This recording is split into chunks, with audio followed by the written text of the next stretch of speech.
We have a cash days coming up. So what do? We obviously turn up the monster, the Megalodon. No, I'm kidding. Just trying to fix everything, make sure everything is good and maintained and all that is great. So basically what I did was I found a boost leak. It was my intake air temp sensor that side. So now it's sorted. Boost is a bit better, especially when it comes to 3000 RPMs. Is actually like holding its boost for some time. Boost still drops off.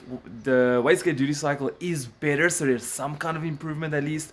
But nevertheless, now I'm experiencing a misfire. Okay, why is that? All of a sudden my boost is fixed now. Like I'm still asking the same AFR, my boost is better and all that. Why am I having a misfire? Doesn't make any sense.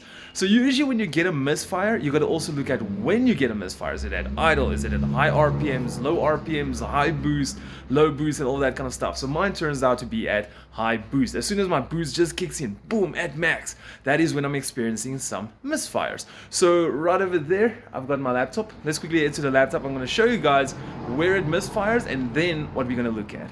Right over here, we have the log open. So basically, the red one is our RPM. So this is basically how we accelerated and we shifted. Well, we didn't shift, we let off on the throttle around almost 7,000 RPM, 6.9.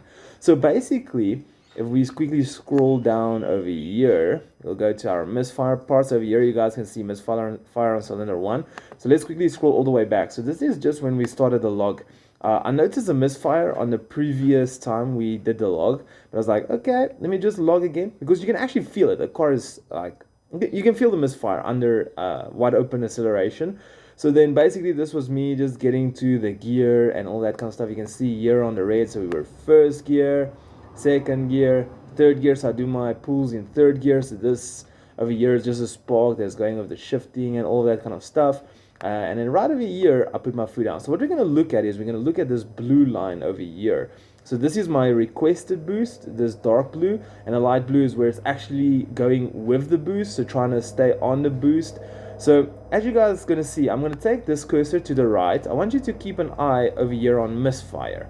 Okay, misfire 1, cylinder number 1 especially. So I'm going to start moving it, and there we go.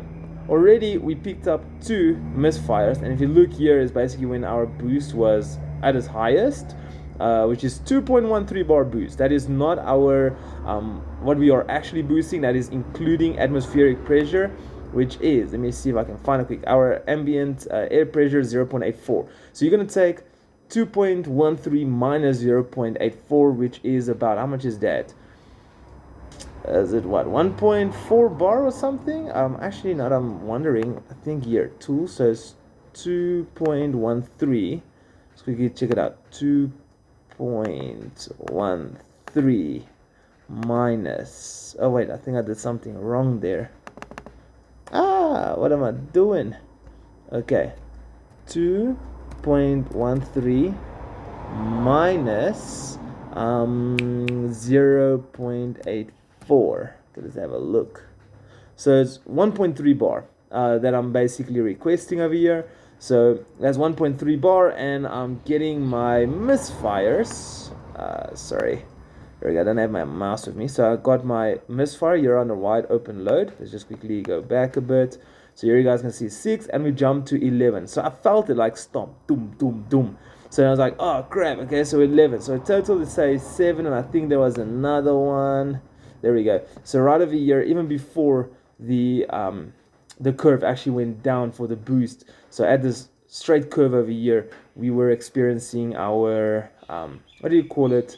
Our misfires. Okay, so it can be several things, but the thing that I'm narrowing it down to is that it might be my spark plug gap. So let's quickly head to the camera.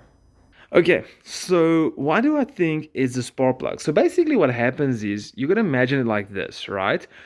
As there is boost building up in the piston cylinder, it's just everything is getting cramped so much and getting much more compressed on the inside. So basically it's like you've got a 1 liter bottle and you're trying to shove like 2 liters. This is actually like literally 2.3 liters of water into a 1 liter bottle.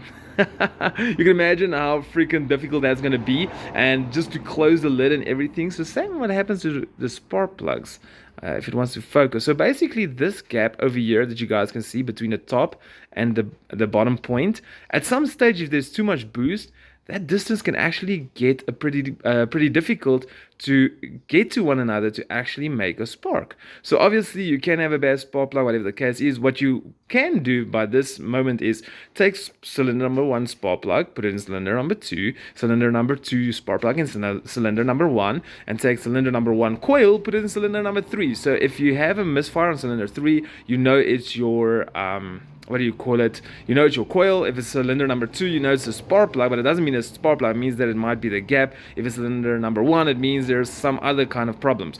But I'm narrowing it down to this, the gap of the, come on, focus. It doesn't want to focus now. So yeah, narrowing it down to being the spark plug gap. So right over here, I actually have 2 things that we can check the gap with. So right over here is the spark plug. So we've got this basic feeler gauge over here. So my goal is to run 0.6, which is 60 millimeters, but it's 0.6 for centimeters. Then there's a 65, a 70, just to see how big this gap actually is. So then, where's the other one? Here's the other one. So this thing is actually really freaking nice. So this side is inches for the people that uses inches. So you see the gaps of the inches. This is basically what stands there? A gap opener. Gap opener. So what you can do is let's say you close it too much. Doesn't want to focus. Let's say it closes too much. You can actually put it in here, and then grab it like that, and you can actually lift it up without damaging the whatever point that's there on the inside. So you can actually go like this, lift it up nicely, and then you can get your gap right. Also, you'll see it's got this flat part over here where you can actually just go and press down on it, which is also pretty cool. So for me, I'm gonna use my millimeters right over here. So basically how it works is you find the thinnest spot. So as you will notice, as you're going down, this rim over here is just getting smaller and smaller, and then this one is at its biggest. So as you're turning it, it just becomes thicker and thicker. So what we're going to do is we're going to find the smallest part, which is that one, and then we're going to slide it in. So obviously that went in pretty easy. Wait, no, didn't. There we go. So there we go. We're at the biggest side, and here we are. So right over here is 0.6. I wanted to stop on this line. So if we turn it, we actually go past it to 0.7. Yeah, 0.65. Yeah, that looks like an 8. Yeah, so 0.65 where it stops. Okay, so I can force it a little bit more, but I don't want to. So then, if we look over here, so here's the feeler gauge, here's the 60 mil. We can just quickly go and shove it over. So even while it's in here, it's got a lot of play. So let's quickly go to the 65 mil over here. So just gotta get the angle. There we go. So it's in. I don't have too much up and down playment. Is that a word? Play. Sorry. You just sometimes have to get the angle right. I'm trying to work through the camera over here. There we go. So, and then if we go to the 70 mil, and I checked earlier, it actually went on as well. So there you guys can see 70 mil. There it is. So I already checked all the other ones. The other ones, all of them is 0.6. So I believe that's why we're only having a misfire on cylinder number 1. Also, you guys might have seen cylinder number 2 also had a misfire. I just think the misfire from cylinder number 1 jumped to cylinder number 2 because the size was fine. So right over here, you guys can see way too much play. So let's go ahead, use this part over here and just press down a bit on it. You can either press it down a bit, or you can just take something and just tap it down slightly. Also, this thing is, believe it or not, it's not that strong like you would have imagined. So pressing it too hard is just gonna go straight all the way down. So be very sensitive of this. Okay, so I just quickly narrowed it down. As you guys can see, it's a bit smaller. So let's quickly start with this disc over here. So find the shallowest part, which is right over here. Put it in. Okay, so let's turn it and see. Sorry guys, there we go. It's difficult trying to look in person and on the thingy. So here it's showing a little bit before. I'm not sure if you actually work from the left hand side. I think we might.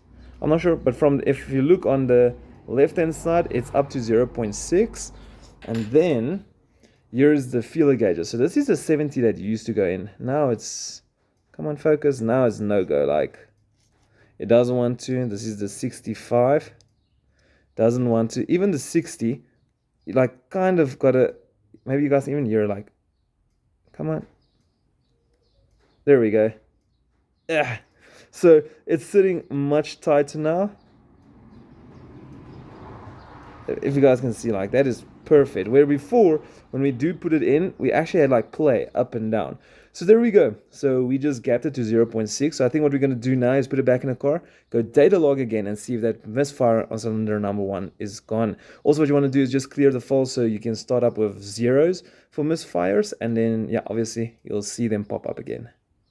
Alright, we are back from our log. So just to let you guys know, I never cleared the alarms, just so that you guys can see it's not me doing anything weird or what.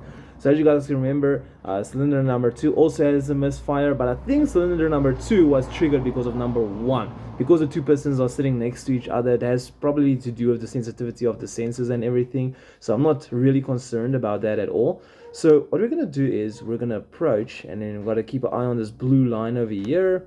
Look, you remember, got to look at your misfires. Let's see, I'm going to take it to the top slowly, and we're at the top. So here we're asking 2.22. So this is literally, no, this is not asking, this is our actual. So this is literally how much? Divided, this is 1.4 bar, so it's actually 0.1 bar more than what we usually, 0.1 bar more than the previous log. And if you look there, it's still the same, 12.1. Okay, so let's keep on going further. There's absolutely no misfire. I'm literally just waving the cursor left and right. You can see all the values are changing. No retard at all. Everything is good. And then misfire, everything is the same. So literally now there's no misfire. You guys can just call me a pro. I'm just kidding. So these are just small little tips and thingies and tricks you learn as you go along, finding out that, oh, I've got a boost leak, or oh, I've got a misfire, or when do you have a misfire? It's at a high boost, that means there's too much boost, the gap is too big. So obviously if it's at idle, it could have been a bad spark plug or a coil or whatever. Like, you just, as you go, you learn these few things and going on and on. Hopefully I helped a few of you guys. So now we know if I go right, there's no misfire. So that's a great thing. So I know that is ticked now. Yeah, and as you guys can saw, we even did 0.1 bar more. So it's a good thing. It's a good thing to see that even with the boost picking up a little bit, there was no misfire. So it means everything is good to go. Okay, anyway guys, I'm gonna drop this video out of here. Hope I helped you out. I'll see you all in the next one.